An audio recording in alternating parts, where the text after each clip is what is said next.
अगर आपके मुंह में सूजन है या फिर नहीं है या नहीं है, दोनों ही कंडीशन में आपको ये वीडियो पूरा ज़रूर देखना चाहिए क्योंकि इस बात की जानकारी होनी बहुत ही ज़रूरी है, तभी आप इस प्रॉब्लम से बचे रहेंगे।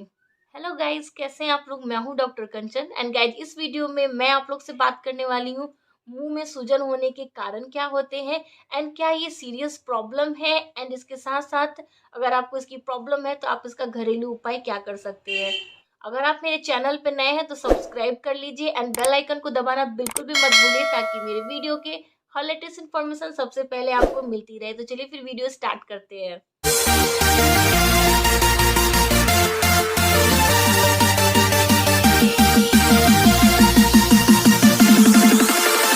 तो गाइस जो सवाल सबसे ज़्यादा पूछे जा रहे थे, पहले मैं उसका जवाब दे देती हूँ कि क्या अगर माउथ में स्वेलिंग है तो ये सीरियस प्रॉब्लम है? तो गाइस ऐसा कुछ नहीं है, ये कोई सीरियस प्रॉब्लम नहीं है। लेकिन हाँ, अगर आपको थ्रोट्स में टाइटनिंग हो रही है या फिर आपको ब्रीदिंग लेने में प्रॉब्लम हो रही है, तो वैसे कंडीशन में आपको देर नहीं करना, आपको अपने डॉक्टर को जल्द ही जल्द कॉन्टैक्ट कर लेना चाहिए। माउथ में स्वेलिंग होने के बेसिकली 3 कारण होते हैं। इसमें पहला है हमारा कैविटी।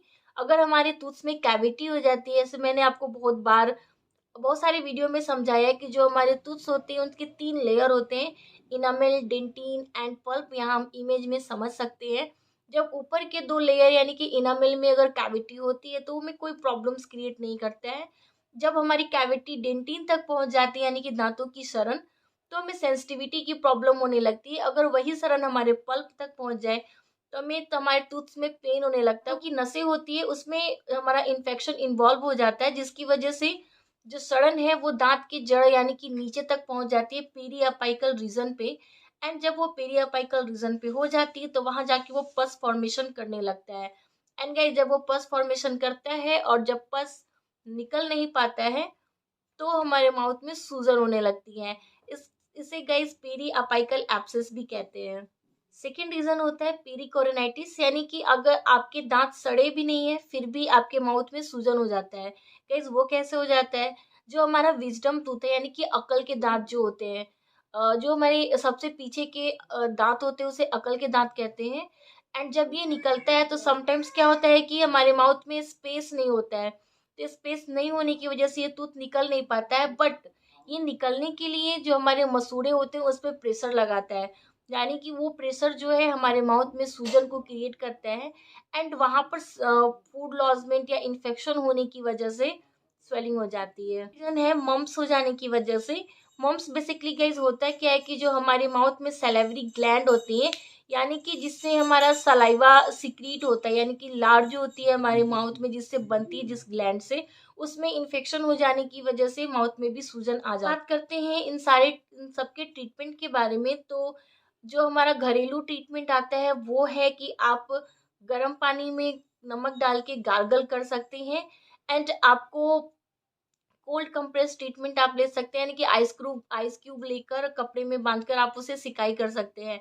एंड गाइस आपको गर्म पानी से या गर्म कपड़े से या फिर किसी टाइप का ऑनियनमेंट वहां पर नहीं अप्लाई करना है। अब बात आती है कि डॉक्टर्स क्या ट्रीटमेंट देते हैं, तो ये डिपेंड करता है आपके केस पे। अगर आपके दांत में कैविटी है उस वजह से सूजन है तो वैसे कंडीशंस में दांतों की आरसीटी कर दी जाती है, जिसके थ्रू पस को ड्रेन कर लिया जाता है।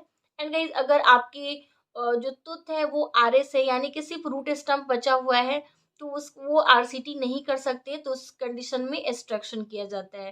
कोरोनाइटिस के कंडीशन में अपर कोलेक्टमी यानी कि जो ऊपर जो फ्लैप चढ़ जाता है दांतों के ऊपर उसे सर्जरी से कट करके निकाल देते हैं, या फिर मोस्टली ऐसे केसेस में सर्जिकल एक्सट्रैक्शन कर दिया जाता है, यानी कि उस टूथ को ही निकाल दिया जाता है। फिर मम्प्स के केस में आपको मेडिकेशंस दी जाती है, पेन किलर वगैरह, जिससे आपका जो इन्फेक्शन है वो कम हो जाए। गाइस ये था आज का वीडियो। आई होप कि आप लोगों के लिए हेल्पफुल रहा हो।